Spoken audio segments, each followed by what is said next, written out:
Much work and many resources are required to bring speakers like Naya Lekht to Des Moines. If you find value in the programs that Iowans supporting Israel and the Jewish Federation provide, your support will help make this work possible. To find out how to donate to Iowans supporting Israel, please see Charles Schneider at the reception. Charles, would you raise your hand so people know what you look like? Yeah, I'm waiting for that. Okay. And to contribute to the Jewish Federation's annual campaign, please find me afterward, and I will be delighted to speak with you about the value Jewish Federation brings to our community. With that, please join me in giving a warm Iowa welcome to Dr. Naya Lekht.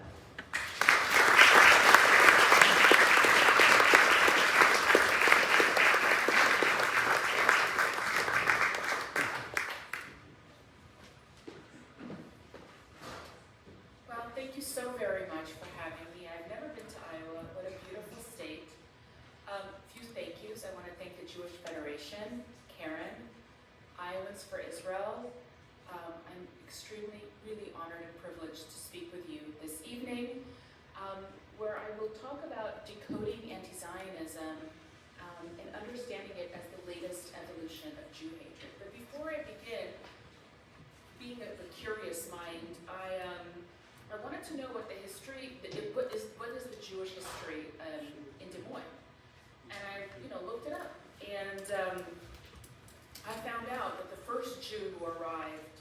By the way, if anybody knows this, sorry for this. If you don't hear, I was interested to know about the history of Jews in Des Moines and in Iowa, so I started researching just a bit cursory online, and interestingly enough, the first Jew who arrived here was in the year, I'm just looking at my notes, was in the year 1846 when Iowa became a state. Now this man was from Germany, a Jewish guy, and he was very successful in mercantile business. And he really advocated for more public schools in Des Moines, roads, and wanted Des Moines to become the capital of the state. And, it's just a remarkable part of this history where the Jews go and they really contribute to goodness and civilization. And I just wanted to start with that. I also am very aware that in audience today, we don't have just the Jewish people, but our allies, and I really want to thank you for all of your support. Truthfully, I am extremely grateful. We, the Jewish people, are very, very grateful to you.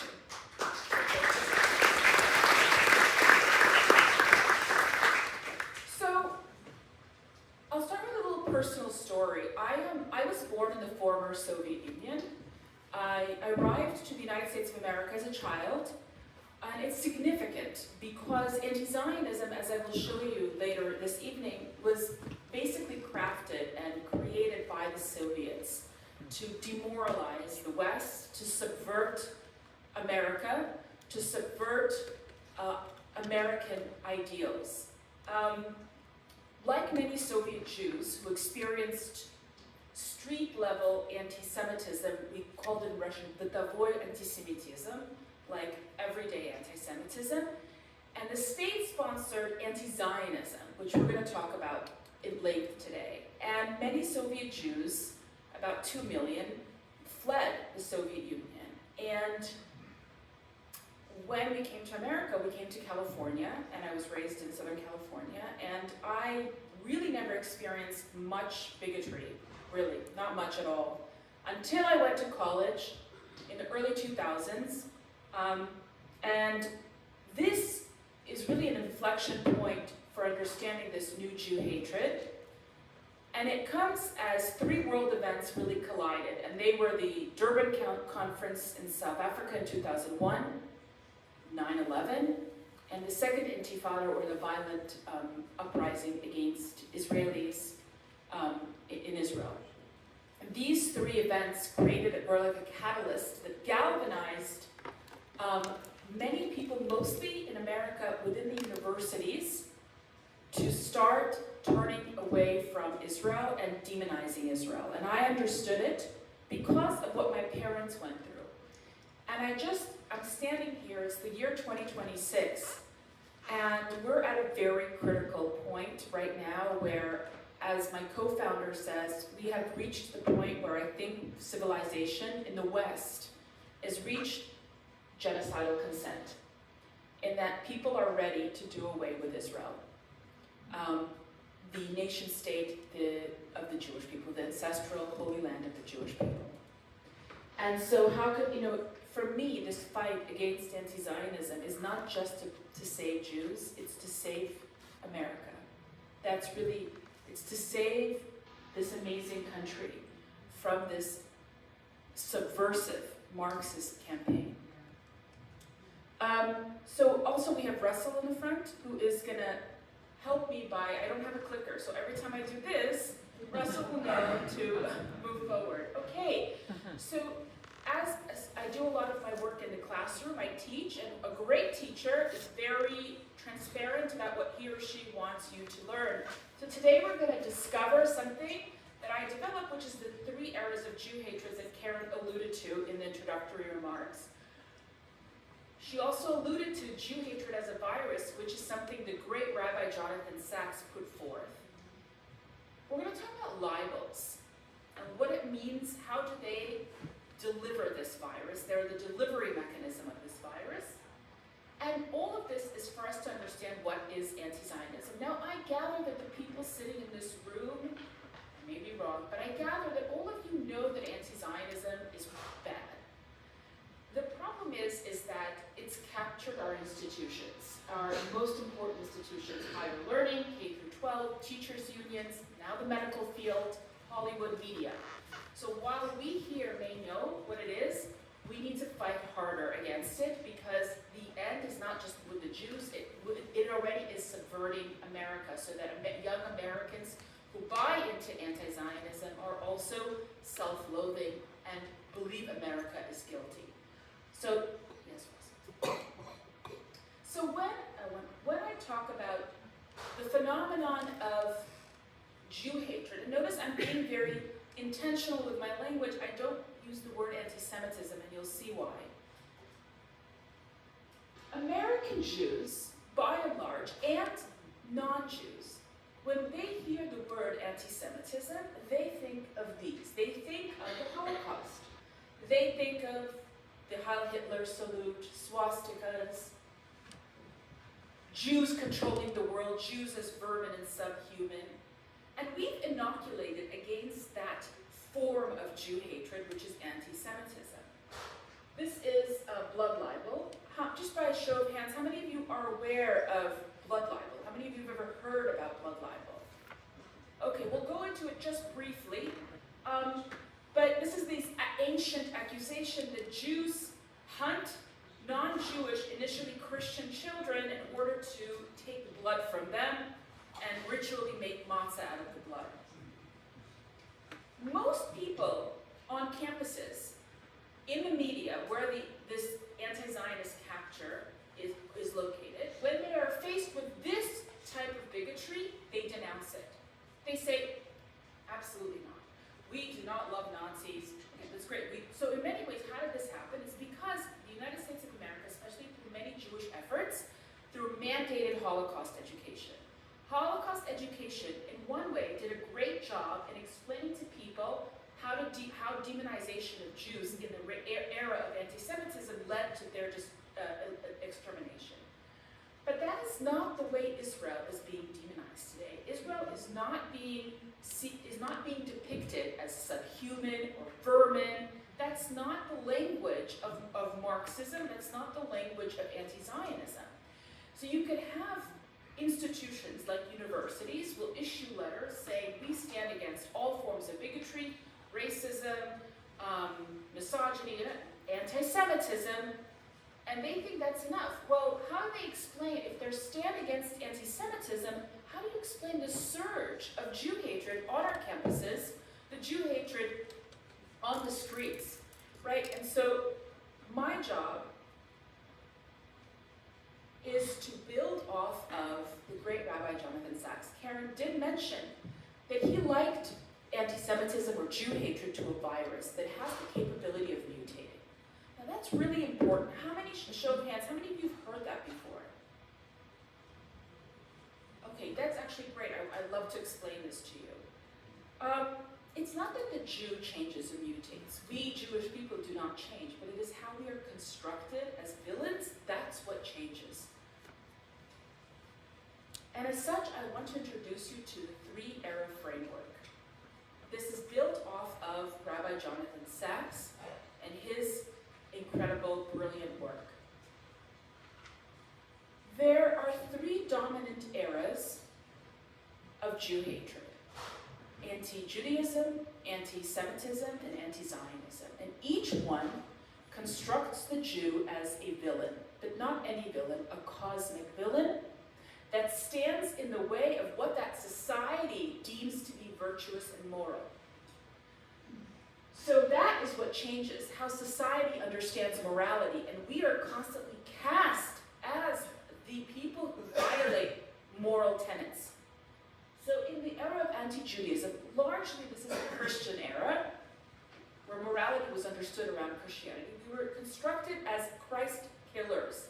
Literally, we stood against salvation. Post-Enlightenment, in the age of reason, rationale, science, what people understood to be moral evolved. Morality was, this is going to sound crazy to you all, morality was understood as racial purity, national purity, retaining the national purity of the German, let's say, race or the German nation. Why did I say this sounds crazy? Because we're in the year 2026, how could racial purity be moral? We understand that that's not moral. So it took a massive catastrophe. So someone that I argue in some of my writings, that it often takes a massive catastrophe to compel a moral realignment, and that catastrophe was the Holocaust. After the Holocaust, a new emerging morality in the West largely emerged, and that was morality around human rights. If you ask most people, what is moral? Social justice and human rights. So the Jew, once again, is recast as violating the very virtue of our day, vis-a-vis Israel, as violating human rights. Now, how do you violate human rights? Apartheid, colonialism, genocide. That, and we're going to delve deeper into what they are, their libels. What this framework also provides is a zoomed-out view on this evolution of Jew hatred, and most importantly, why it's so very difficult to fight. Because it is a virtuous hatred. People who buy into these demonizing narratives actually believe that they are rescuing the world. So it's very hard to fight anti-Zionism because they believe anti-Zionism is a good thing. Well, anti-Semitism was once believed to be a good thing, and I will show that to you today. So these are the three eras of Jew hatred that construct the Jew as a demon. This is why, for instance, when we say we are against anti-Semitism, that isn't necessarily the correct word that applies to today's demonization of the Jew. Jews are not really called vermin and rats and dirty Jews. They're saying dirty Zionists. They code switch. Now they're saying things like Israel is a genocidal state, is an apartheid colonial state, and every Jew is a target. Every Jew becomes a symbol of that which violates their understanding of morality. Thank you. These images are from most recent violence. I want to start with the one on the top on the far right. This is Sarah Milgram and Yaron Lashinsky, who were murdered last May outside of the Washington Museum, Jewish Museum, forget Israel, Jewish Museum. And the man who murdered them, very viciously, yelled, "Free, free, free Palestine."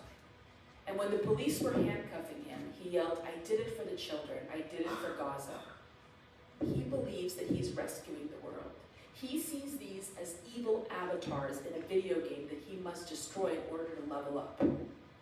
That is why it's so very difficult to confront, because he thinks he's doing it for freedom and for the children. On the far left is from Boulder, Colorado. About a week later, a man shouted, "Globalize the Intifada and threw incendiary bombs at a group of Jews who were marching for the hostages. He did it to globalize the Intifada, right? Because he saw these Jews as evil demons. And this is Bondi, Australia, where two men with ties to ISIS saw every Jew as a target. Every Jew they connected to Israel. The interesting thing is, I'm not mad that they connect us to Israel, because we are connected to Israel. They're right about that. But they're constructing us as today's villains and demons and getting away with murder, quite literally. And of course, this is in Michigan, where the man rammed his truck because he was hurt. He was upset about Israel and Lebanon, and that Israel was going after Hezbollah. And it's remarkable to me that normal, rational people in the university, progressive people who claim to be for human rights, would never ever in their life sanction and put and okay the following scenario: ramming your car into the Russian Orthodox Church because you're upset about what Putin did. And all of the reason just falls because it's such a virus. It's such, once it invades your mind, it takes over your entire life. Next, please. But how do you demonize the Jewish people? And by the way, you can demonize anybody with libels. We're here to discuss Jews. It's through libels. And I want to talk to you about libels because they're quite interesting and quite tricky. They're not lies per se, because all the libels said against Jews are actually rooted in a little bit of truth. And then the propaganda narrative is inserted, and then what ends up happening, next please, is that it is laundered into institutions that hold prestige. That's the most important part. In the era of anti-Judaism, the libels were deployed not by some Joe Smith. They were deployed by monks, church fathers, priests. So they were from the pulpit, from the church. Today's libels, today's quote-unquote church, is the United Nations, where you uphold human rights. And it's seen as a prestigious institution. And everybody listens up if they say, well, the UN condemns Israel. Everyone seems to listen up about that. So libels are not necessarily entirely false. Like, for example, how are they able to get away with saying that Israel committed genocide, or Israel's a genocidal state? Because if you look at the recent war after October 7th, and look at the numbers solely, yes, more Gazans, and more children, more women. Gaza's decimated, much of it. So if you're looking at that, and just that, without any other context, you can very easily insert the propaganda narrative of genocide. Next, please. Now, the most interesting thing that I find is that libels are predictors. I plotted this a few months ago because I was interested in writing a paper on showing a causal relationship between libel and anti-Jewish violence. And I just plotted a few, not all, a few events in the 20th and 21st century. So, for example, in Russia, during the Russian Empire, in 1903, there was a terrible massacre, a pogrom, in Chisinau. Chisinau is today Moldova. Well, what precipitated that? What preceded that was a big libel, the Protocols of the Elders of Zion. In that same year, the Russian Tsar Nicholas II, commissioned a forged document. We're going to talk about it in a little bit greater detail soon. Just looking at the time as well. He commissioned a forged document that blamed Jews for having secret cabal that's going to control the world and send the world into chaos and disorder. What followed was the Chisinau pogrom. In 1913, there was an infamous Beilis trial in Kiev. That was a blood libel case. Beilis was a Jew, and he was accused of killing a Ukrainian child for blood. In Kiev, there was a terrible pogrom. I don't know how much you could see. You could see the big blue. That's the Holocaust, of course. What preceded the Holocaust was 8 years of libels. Many people don't know this, but for instance, Hitler comes to power in 1933. The murder of Jews does not begin until 1941. What's happening for 8 years? Propaganda, narrative, propaganda, warfare, the libels. And that's often missing in when we talk about the Holocaust. We usually, when people send kids to Holocaust museums, the Holocaust museums, what do? They basically point to the end, just how the story ends, in concentration camps and death camps and ravines. That's 10% of the story, because the entire story is how did people get there? How did normal people like you and I buy into an idea that says, you know what, in order to save the world, we have to destroy, we have to eradicate an entire group of people. Next. And as you can see, you know, I want to really drive the point home that the way that the libels work is the target is the virtue, and whatever is the virtue, the Jew violates that virtue. So in early Christianity, Jews are killers of God. In Muslim scripture, they're in Islam, they're corruptors of scripture. If you're a communist, they're bankers and capitalists, etc. So you see that. And at the very end, it's kind of funny, but not. If we had a civilization or a society that worshipped yellow buses, I tell you, the Jews would be seen as yellow bus violators. That's just how predictable it all is. Next, please. I often talk to you about the fact that why it's so difficult to confront this hatred is that it's virtuous and that these libels are rooted in some truths.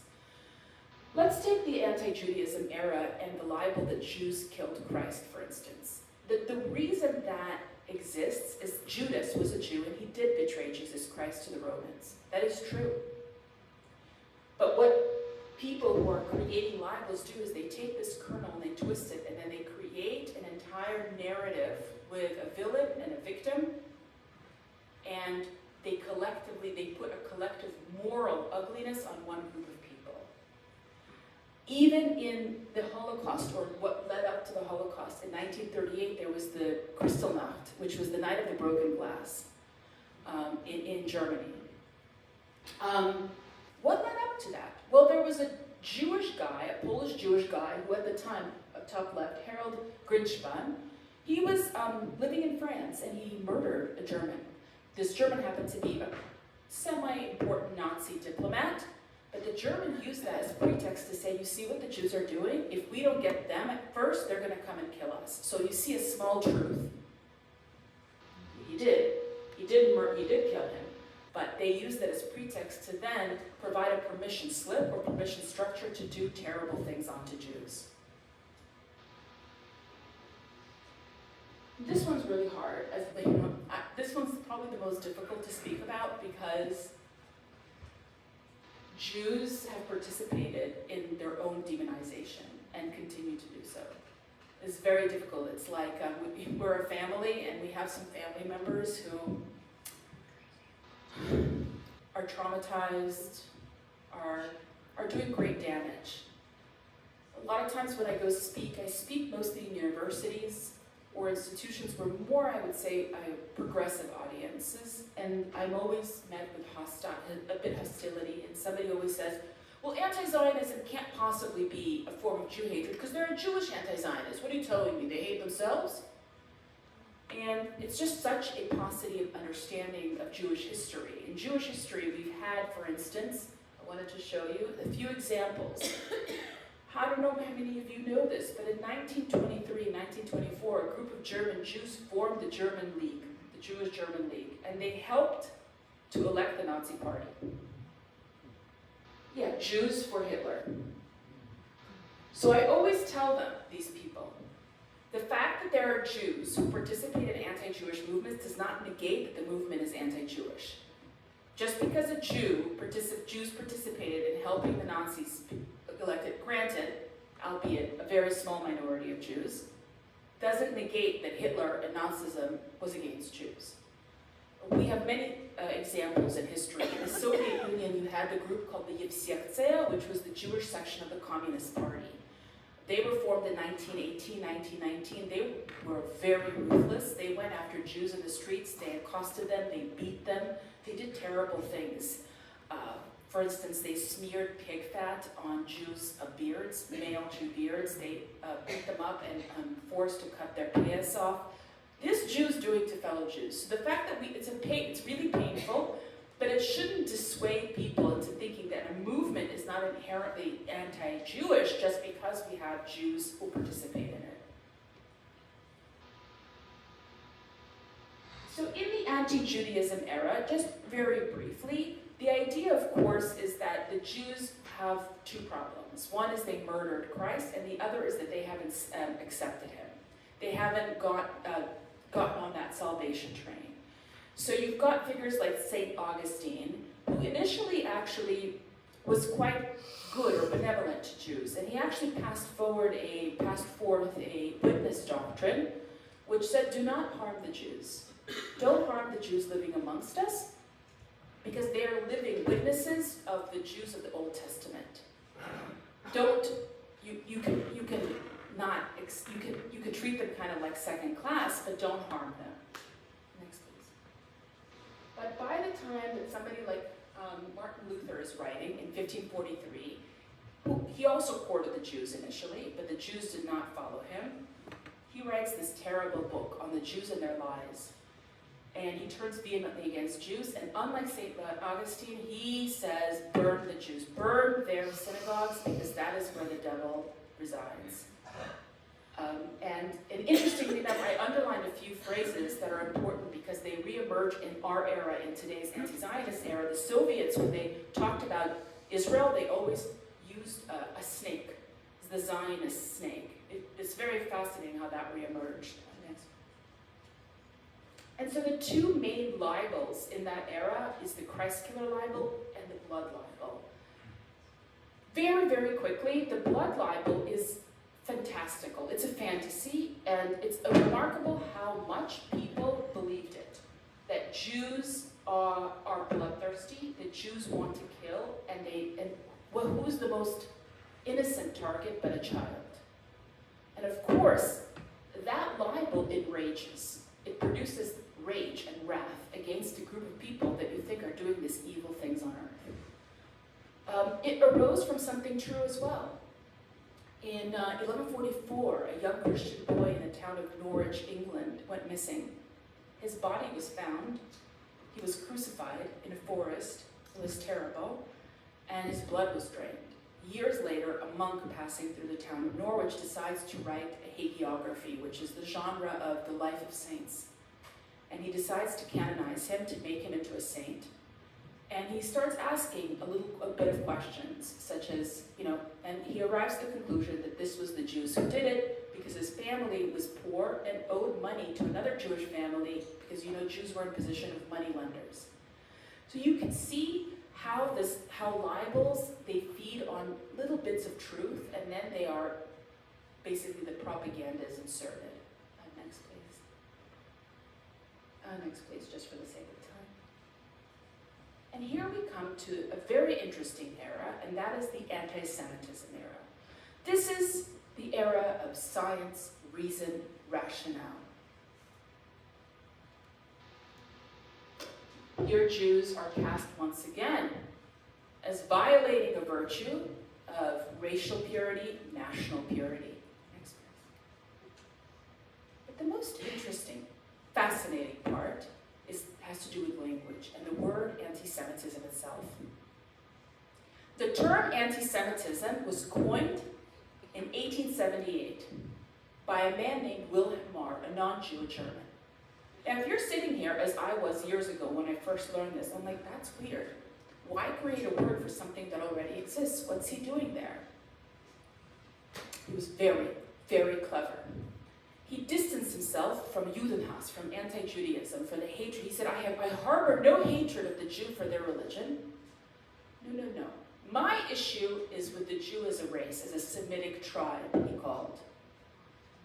And so he code switched, just like the anti-Zionists today code switches. And I was in college, and professors brought speakers who came up to the podium like I am standing here, and the first thing they would say is, I'd like to say that I denounce all forms of bigotry. I have no racist bone in my body. I denounce anti-Semitism.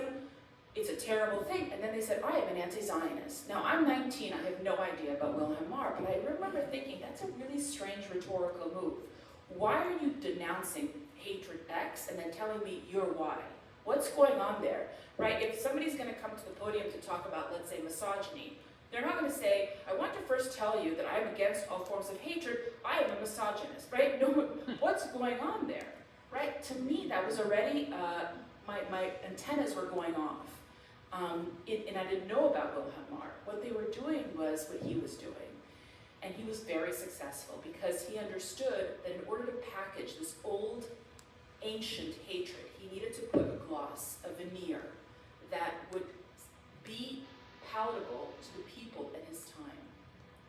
And that's how he was able to pass, anti-Semitism became a virtuous thing. People were proud. He formed a group called the League of Anti-Semites. And when I teach this to my students, they go, oh, like they fought anti-Semitism? No, they were proud anti-Semites. They said, proud? I said, yes. At one time, anti-Semitism was virtuous, just like anti-Zionism, amongst many, is virtuous. Next, please. So I want to show you what the clever Wilhelm Marr is doing. This is excerpts from his manifesto where he introduces the term anti-Semitism. He says, yes, through the Jewish nation, Germany will become a world power, a Western New Palestine. What's going on there is very fascinating because for the non-Jew, the term Palestine always meant Jewish. It only is a recent phenomenon to be associated with Arab Muslims, by the way, and that's also a Soviet story that started about the 1950s and accelerated into the 1960s and 70s. But for most people, when they heard the term Palestine, they thought Jewish, because the Romans had renamed Judea to Palestina, right? So it was known. My mother was told in the Soviet Union, go back to Palestine. So for the non-Jew, they knew that the Jew belongs in Palestine. So what is he saying here? He's saying that he has a deep anxiety that the Jewish nation, the Jewish race, is going to transform Germany into basically a Jewish country. That was the deep anxiety and fear. He was also in admiration of the Jewish people. He's like, wow, these people, they're going to have us under our heel, the Semitic people. Anybody here hear of Nick Fuentes? So he recently, my cousin sent me a short reel that he just did. I can't even watch it, but okay. He's also fascinated with Jews. He's like, and my cousin doesn't understand. I said, no, this is not real fascination. What he's saying is, look how successful the Jews are. If we don't watch for it, we're going to be under their heels soon. That's what he's saying. That's what Wilhelm Marr is saying. Now, I paired this with this picture from 2019. This was the New York Times International Edition. And it doesn't matter what anybody here thinks of Trump or Bibi Netanyahu. This is not political. This is demonization, and I'll show you why. First of all, you've got a Jew depicted as a dog. Second of all, who's controlling whom? This Jew dog, this Bibi Netanyahu, is really leading this blind president, right? He's controlling America, right? But the most kind of pernicious thing about this is that the Jew has now transformed the non-Jew into a Jew. He's wearing a skull cap, or what Jews call a kippah, or in Yiddish, a yarmulke. That was the deep anxiety. That you see the Jews, they're not just going to control us. We're going to become Jewish.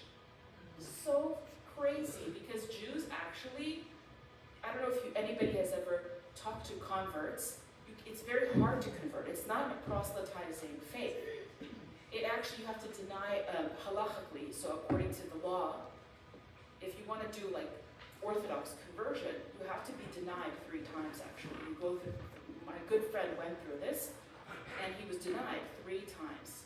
So it's not, Jews don't want to control and take over.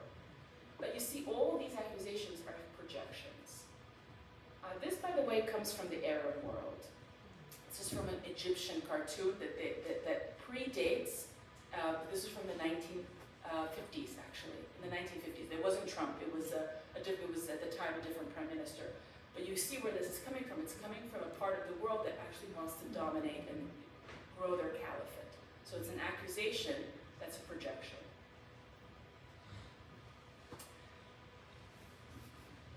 Jews want to control the world. Jews want to dominate. Who would come up with that but a Russian Tsar who's creating an empire, growing it into the east and to the west? That's who comes up with it. This is the idea. Now, by 1921, this was in 1903, 1921, a British investigative reporter had revealed and basically said that this is not true. But it is, till this day, people believe Jews want to control America, the world. AIPAC is really controlling the United States of America and foreign policy. You hear it sometimes on the political right now, which is that the whole Iran war, Israel basically trapped America and brought America into this war in the Middle East. Just for the sake of time, we're going to.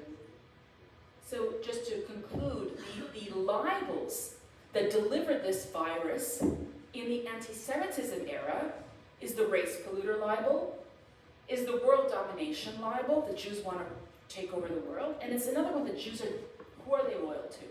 Now, if you're sitting here and thinking, wait, Naya, are you telling me there's a snippet of truth in the race polluter libel? Because remember, your thesis was that all libels have a snippet of truth. The snippet of truth there is that Jews are not Aryan. Jews are not a white race. That is true. It's not that I'm agreeing with Hitler here, but it is a fact that the Jews constitute their own people. So that's the true part, and of course the propaganda narrative is then inserted. Just to, I said this before about the years 1933 to 1941, 6 million Jews were murdered. And most people are not sociopathic. Most people are not wake up and go, oh, I want to get rid of an entire group of people. That's not, the dangers, you and I are very susceptible. We're good people sitting here, but good people can do evil things. How? Well, they're being subverted. And the anti-Semitism era subverted their morality. And the anti-Zionism era is subverting our morality as well. And to say we have to punish the West, we have to punish white people, we have to punish America, and Israel is at the center of all of that. Next, please. The answer to the anti-Semitism era is the annihilation of the Jewish people. Or attempted annihilation. Well, this brings me to anti-Zionism. It's difficult to be able to synthesize this in a way that really packs a heavy punch, but it's really important. I don't know how important it is to stress that anti-Zionism is the making of the Soviet Union. It is really part of a Cold War story. They labeled Israel with all these ugly things such as capitalism, imperialism, because the war was about America and the West, and they used Israel as a proxy. And they developed these libels. But actually, another really important thing about anti-Zionism is that you can trace it back even earlier than the Soviets to the Arab-Nazi partnership, which is strange, but there was. There was a partnership between the Arabs and the Nazis. Next, please. The anti-Zionist era once again cast the Jew as violators of a virtue, human rights. Next, please. This man is Hajj Amin al-Husseini. He was the Grand Mufti of Jerusalem. He met with Nazis. There he is, meeting with and doing the Heil Hitler salute. He met with them and helped to translate from German into Arabic radio and broadcast libels, such as Jews are planning to take over your stores, your shops, your land, and they will exterminate all Arab people, which led to massive pogroms and actually a massive exodus of Jews from Arab lands in 1948. About 1 million, close to 1 million Jews left or were forcibly kicked out because they could no longer live in conditions of continual violence. Next, please. This is the exodus of Jews, close to 1 million Jews from Arab lands, and there was, we're going to talk briefly about Poland in 1968. Polish Jews were purged. Next, please. But I want to talk about the Soviet Union and how very clever they were. about this image. This is from 1972. This is a May Day parade in Moscow. This is a float, like the Thanksgiving float in New York. And you see these happy children sitting there. And so I'm going to deconstruct this image with you. There's this spider, this horrible, ugly Jewish spider with this big racialized nose and the Star of David. And people go, well, why is this anti-Zionism? It just belongs in the anti-Semitism era. This is classical racialized Jew hatred. Yes, except what it says in Russian. And what it says in Russian, I'll say it in Russian, is Sionizm ruzhyo imperialisma, which means Zionism is the weapon of imperialism. And what they're doing is they're taking, very much like Wilhelm Marr, an old hatred and putting a veneer, a gloss, that says, oh, we're just criticizing Zionism here. We're just talking about Zionism. But they're pairing it with this ugly Jew. They got more clever, the Soviets, and abandoned their Zionist spiders. Next, please. And they started to invest heavily, the Soviets, into a pseudoscience, a field they called Zionology. And they had all these Russian intellectuals, pseudo-intellectuals, writing books and pamphlets and articles and essays, demonizing Zionism. And if you look at how they are demonizing Zionism, Zionism is bellicose, it's aggressive, it's anti-communist, it's hostile to peace. So while the Soviets were really terrible at running their own country, they were very masterful in understanding one thing, that in the West, and especially in the 1960s in America, an emerging worldview dominated, and that was anti-war. Remember, the 1960s is the anti-war movement, the civil rights movement, and anti-Zionism comes in like almost a beautiful puzzle and piece into that puzzle and just passes through the field of vision as an anti-racist movement. Next, please. When I was on college campus, I heard, hey, Zionists have got to go. They said, Israel's a Nazi state. I remember I called my mom and she said, but this is what the Soviets were telling us, that Israel's a Nazi state. Well, the reason I bring this up is people in the West think that this is an organic thing, that it's just emerged here in the West. And no, it has a whole history that we just don't know about. Many people don't know, and our job is to educate the people about this. The Soviets were the first ones to code Israel as a genocidal Nazi state, which predates any big war or conflict with Gaza. Zionism is racism. Zio-Nazis. Zionists are racists. We could thank the Soviet Union for that, especially an individual by the name of Yevgeny Primakov, a KGB agent who helped to draft the slogan Zionism is racism that was laundered into the United Nations. And Resolution 3379, 1975, the UN passes that Zionism is racism. And even though it was repealed in 1991, even though the Protocols of the Elders of Zion was revealed to be a forged document, the thing with these Bibles, they're so powerful. Once they are basically, once they come into the world, it's very difficult to then fight them. Next, please. And so you see they start with their Zionist spiders, the Soviets, but they quickly abandon this because like all totalitarian regimes, they hate bad PR. And in America, they started, American journalists were saying something's going on in the Soviet Union. There's this anti-Semitic campaign known as anti-Zionism. And they quickly changed, but they kept on talking about Israelis as fascists. And this one I really want to show you because it's really important. This is from 1970.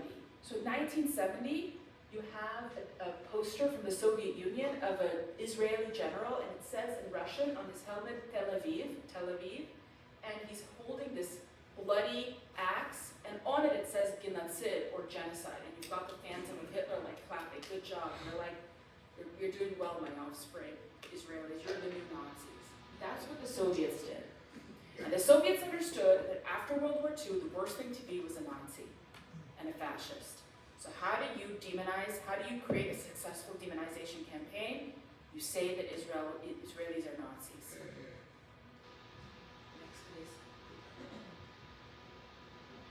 this one I often face. People say, anti-Zionism is a response to Israeli leadership, Bibi Netanyahu. Again, I'm not here to, it's not about liking or not liking Bibi. But I want to show you something. Again, when I was at UCLA as a grad student, this cartoon came out of Bibi Netanyahu standing in front of the Ten Commandments, and it says, "Thou shalt not steal," and he crosses out "not." Just a few weeks ago, I went to a person's house. He collects stamps and collects postcards, and I find this picture of Ben Gurion from a book in the Soviet Union, from a book called Judaism Without Embellishments, and it's Ben Gurion, and he basically crosses out, "Thou shalt not lie." It doesn't matter who's the leader of Israel. That's the point. Anti-Zionism seeks to destroy all of it. There is no good Jew. For the non-Jew, they are constructing an imagined Jew. So we think we have to fight this with truth and facts. And I'm not saying abandon truth and facts. I'm not. But you're fighting a very sophisticated disinformation campaign. They're not interested in your truth because they have imagined already this boogeyman, the Israeli, the Zionist, the Jew, the colonizer. So I just wanted to show you this. Next. And so the libels of the anti-Zionist era are colonizer, genocide, apartheid, ethnic cleansing, racism. Notice that's why it's not really anti-Semitism. Nobody's depicting Israel as subhuman vermin controlling the world. But the challenge that many face in explaining this to people is that this looks like political criticism. And again, the Soviets were very clever. The veneer they used was political language. Why? You talk to people and you say, "You're being anti-Semitic by calling Israel an apartheid state." And they say, "Why? How am I being anti-Semitic? I'm just calling attention to a system in Israel." Well, I call this a checkmate move because this isn't criticism. This I call a checkmate move because all of these labels that are libels, they're not meant to be issued as in like, let's help Israel transition into a democratic state. There's nowhere to go after when you have convinced people that this country is a genocidal, apartheid, colonial entity. There's nowhere to go after that, and I've tested this.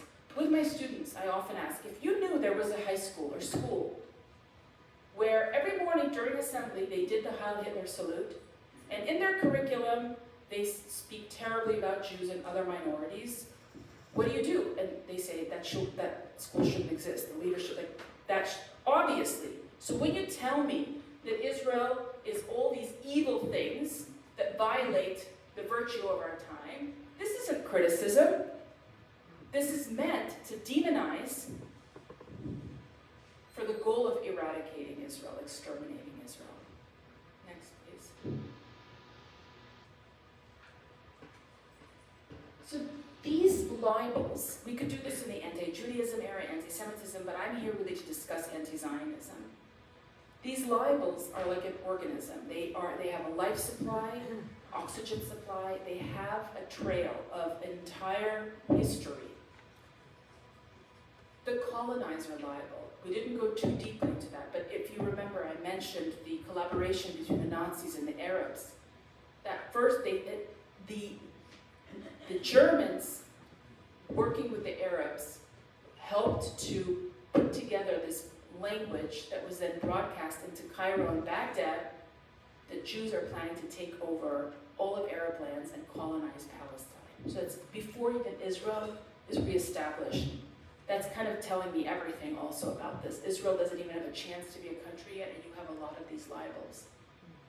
Next, please. And just like in the anti-Semitism era, the answer to the Jewish question was destroy the Jewish people.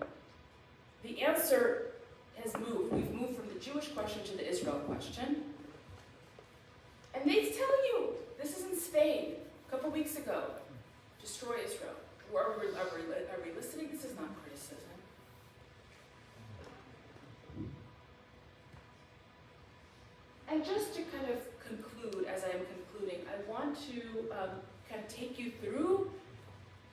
history of how Jews have been demonized by being seen as violating virtues.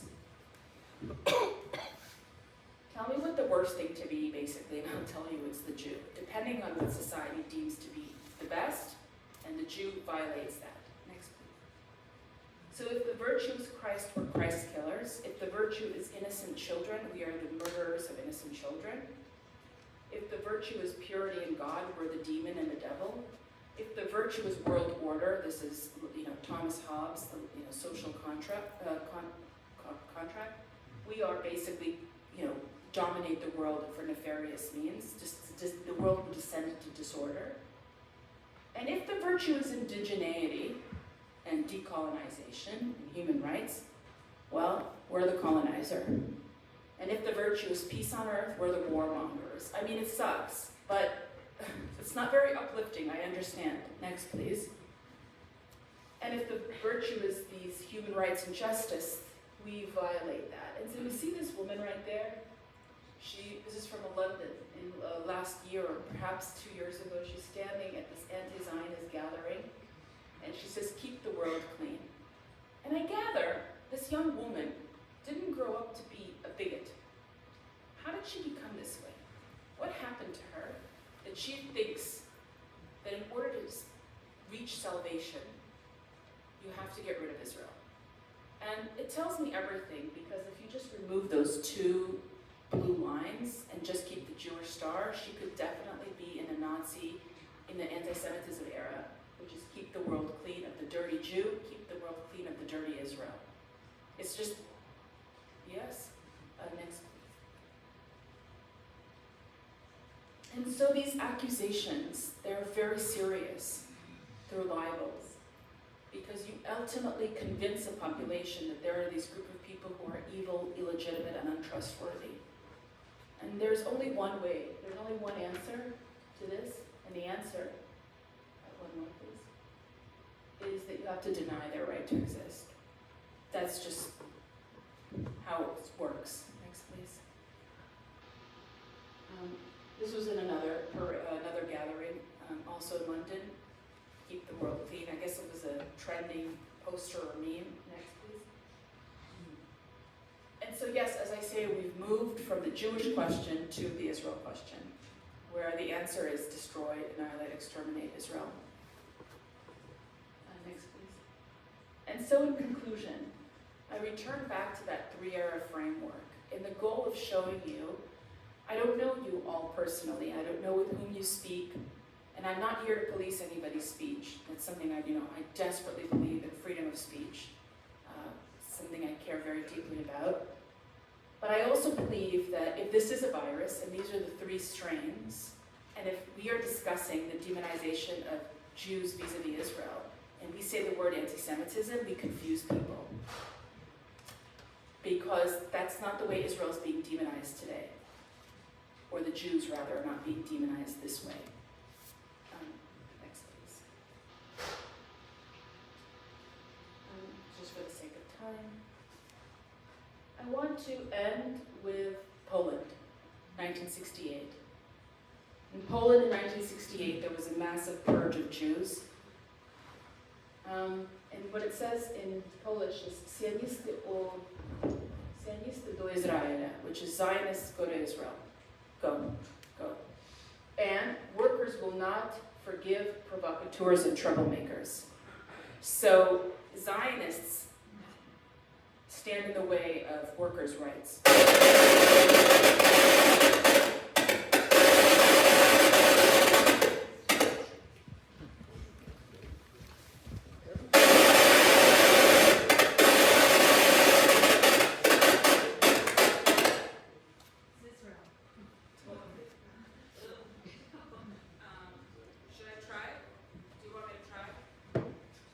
Okay, all right, thank you.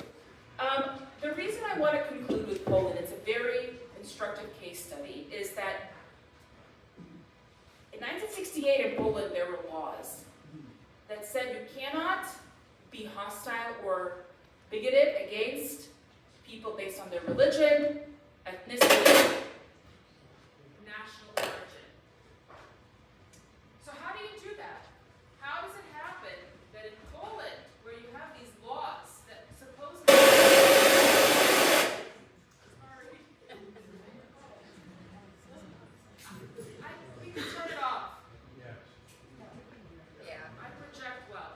How does this happen in Poland, where you have these laws that are supposed to protect people?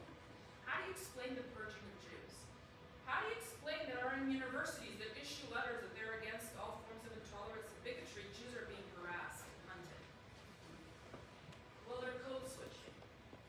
The reason the 1968 campaign, they branded themselves as anti-Zionist, and they said it's not anti-Semitic because it directly connected to these prohibitions, their own laws. The regime could not run an openly anti-Semitic purge without violating its own constitution and criminal code. And basically, they needed a political target. Thank you. They needed a political target, so Zionism supplied them with this plausible deniability. When I hear people like Mamdani, okay, the best question you can ask him is, what are you doing about anti-Semitism? He loves that question. He will denounce anti-Semitism till the cows come home. In fact, he has a task force that he's assembled against anti-Semitism. And in the first 2 weeks that he took office, there was a swastika case in Brooklyn, and he said immediately the task force went to go and take care of that. He's comfortable with that type of Jew hatred.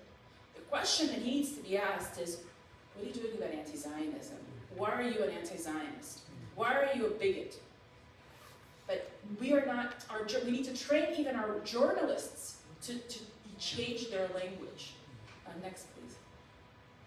This is the laws that I was referring to in Poland, that they would be violating if they did an openly anti-Jewish campaign. So they flew under the radar, so to speak, by code switching from Jew to Zionist. Next, please. I just explained why this matters, so it's okay. So yes, can a state oppose anti-Semitism while simultaneously purging its Jews? Yes, it can, and it's happening here in America. Yes. Just for the sake of time, we're going to conclude. This is the mayor's office, and Zohar Mamdani. He's got the Office to Combat Anti-Semitism, this task force. Yes. Let's continue. Just forward, please. More. I'll tell you where to stop. So, in conclusion, and I'd love to give you time to ask questions. Just looking at the time. I recently co-founded an organization called Stop Anti-Zionism. So a lot of you may have the pamphlets for it. I also print, I don't know who, I think it was Iowans for Israel, or maybe the Jewish Federation, kindly printed out a toolkit that's based on the lecture that I gave today, so thank you for that. We issued a declaration. The first one, a global declaration that states anti-Zionism is Jew hatred. Next, please. It's been signed by many groups, both Jewish and not. And next, please. I would like to ask all of us today to please sign this declaration. We have about 4,000 signatures. We have about over 50 organizations. The goal is to get our community, Jewish and not Jewish, to basically expose the bigots today, because they're flying under the radar. Every time we don't say anti-Zionism, it's like the criminals are here, and we've called 911, and we say, there's criminals. Well, what's going on? Well, they're criminals, but what's you have to name it. This is so important in the fight, is using the correct word for them, because they're going basically undetected. And they're basically, hunting Jews. I will conclude with one thing.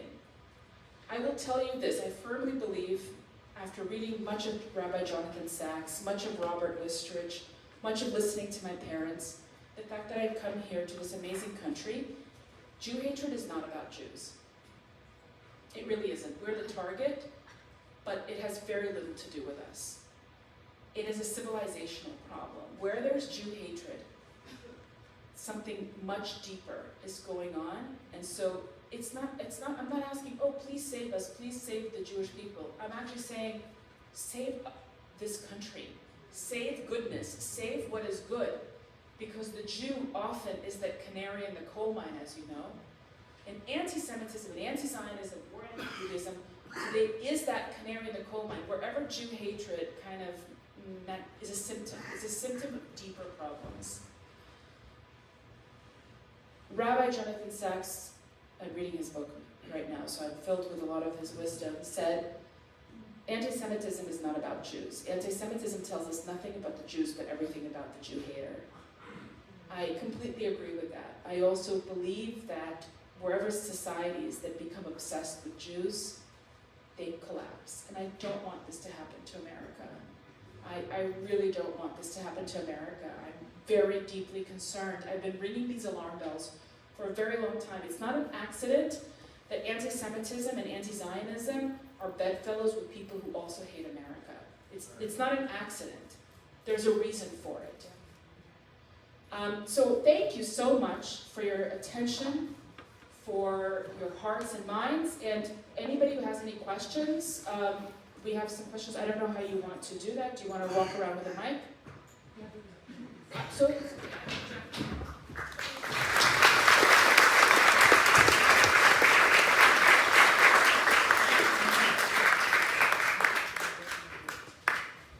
there are two things. I just returned from Israel, and I want to know why they're not advertising or showing people while walking on the streets in the malls, having coffees next to the Muslims, next to the Christians, Arabs who are working in stores, etc. None of that is advertised, that people do get along in Israel. And the second thing is what's going on in California, where they were trying to put on the census, sign up, who is Jewish? And I am totally against putting my name down, if I lived in California, to say everyone who's Jewish. I'll just, it's okay. What I will tell you is the following. You're absolutely right.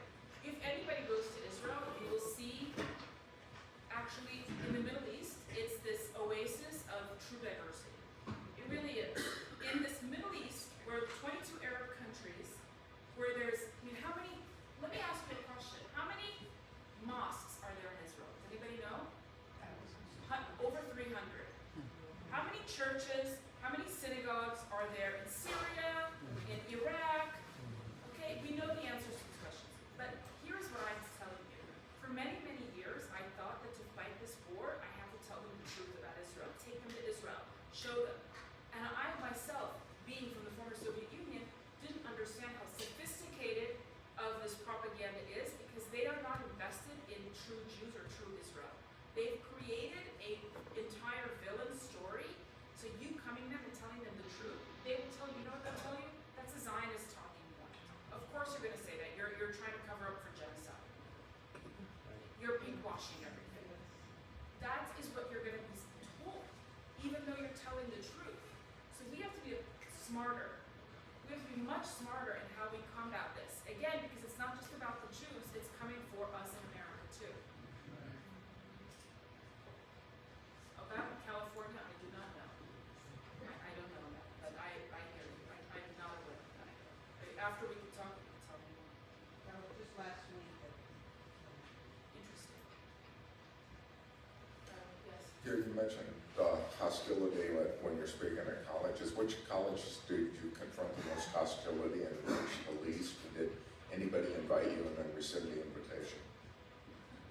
I've been to, I've been to UC schools, the UC system. I went to UC San Diego, and I've been to UC Berkeley.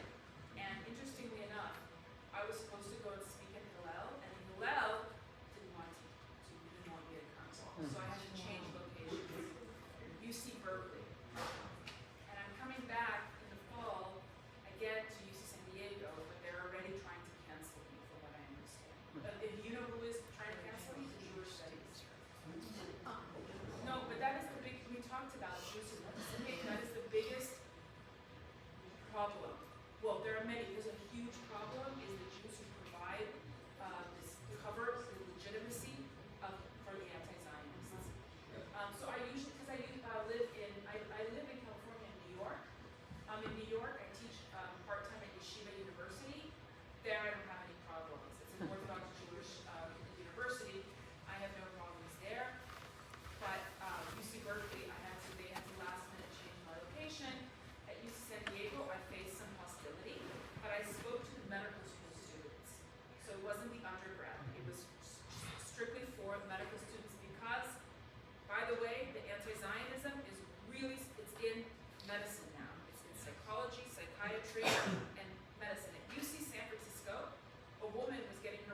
Excuse me, can you please use the microphone? I can't hear you.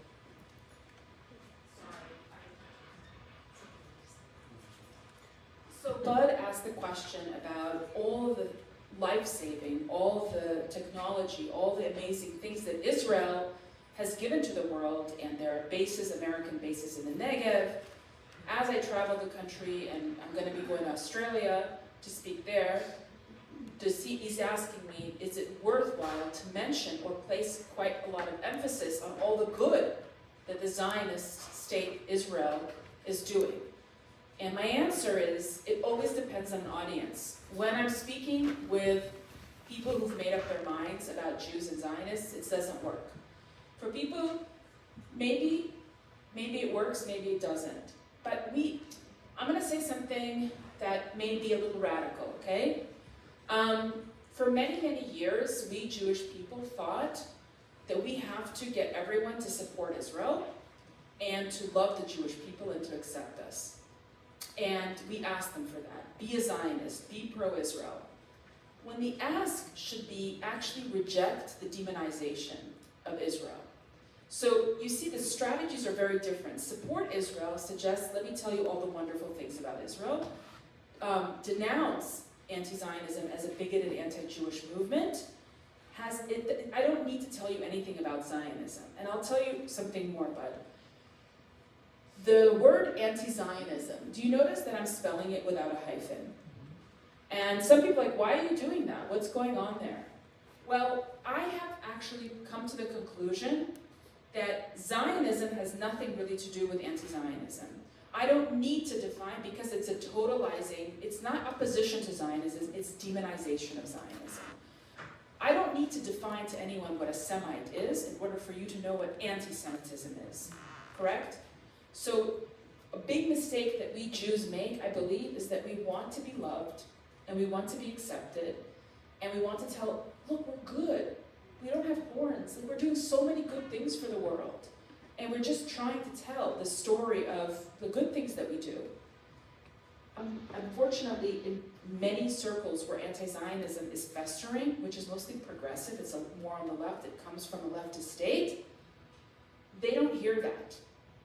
They hear that as that you're making up stories, these are Zionist talking points, it just falls totally flat. Does that mean we abandon it? No. We still tell it, but it depends on the audience. I hope that clarified a few things, and also if you notice the way that I'm spelling it, I dropped the hyphen, and in our declaration, it's one of the things we discussed, so you could actually, when you scan this, you could read our declaration, and I explain why we've dropped the hyphen is because the hyphen provides it that this is a criticism of Zionism. This is an opposition to Zionism. No, it's demonization of Zionism. Somebody else wants to ask?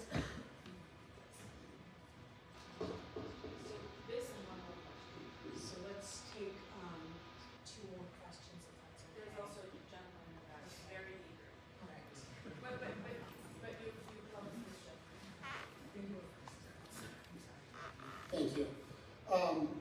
You've described the 3 years, and we're in the Zionist era now. Is there any indication of what's next after Good this? question. Good question. Well, we're still going to live in the anti-Zionist era for a very, very long time.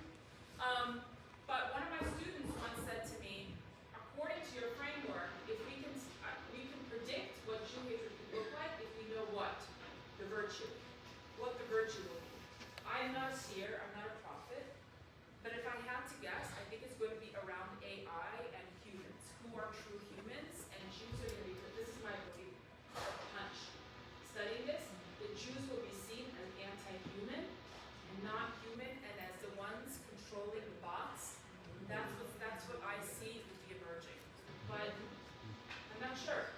We're going to live in this third era for a very long time.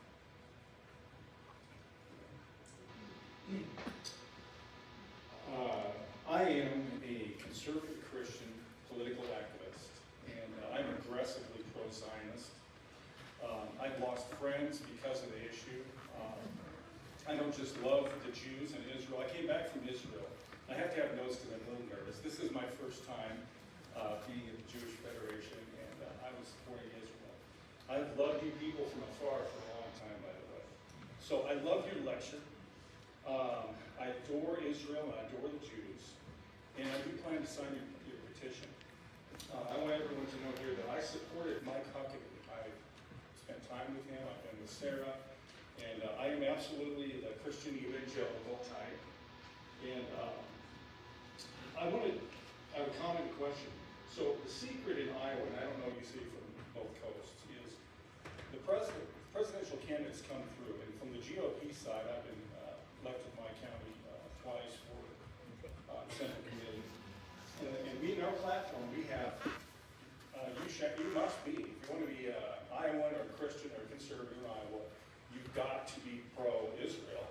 And we're not going to tolerate any language that's going to de-emphasize providing military aid. And I don't know if you know this, but the churches in Iowa, we are fiercely pro-Israel and Jewish. And we are outraged about about Jew hatred. And I'm going to use that word from now on. I needed this tool. And so you're just not going to become president. Iowa does not choose the president all the time. But we will choose darn well who is not going to be the president. And as far as I'm concerned, and my people and my pastors, and I do a little bit of public speaking. I'm on national radio all the time, Christian radio. And we are, my question is coming right up. Military aid is a big deal to me. I want to make Gaza Jewish again. It's called Judea and Samaria. It's not called the West Bank. And when will, I'm always wondering, because I get called a racist a lot. And I don't know why, it seems like for a long time the Jews haven't really liked me, my kind. But I'm wondering, when will you guys ever realize that there are some people that we care a lot about you? And we're not passive. I'm not passive. I'm at Todd Starnes show all the time. Millions of people listen to that show. We all talk about Israel all the time. So thank you. Please address that question. To our thought. You know what? You asked a very important question, which I have this conversation with my Jewish friends all the time, with my mother. My mother is always telling me, and okay, I tend to say radical things. The Christian people, like yourself, who's an evangelical, have been so supportive, and you have stretched your arm out to the Jewish people.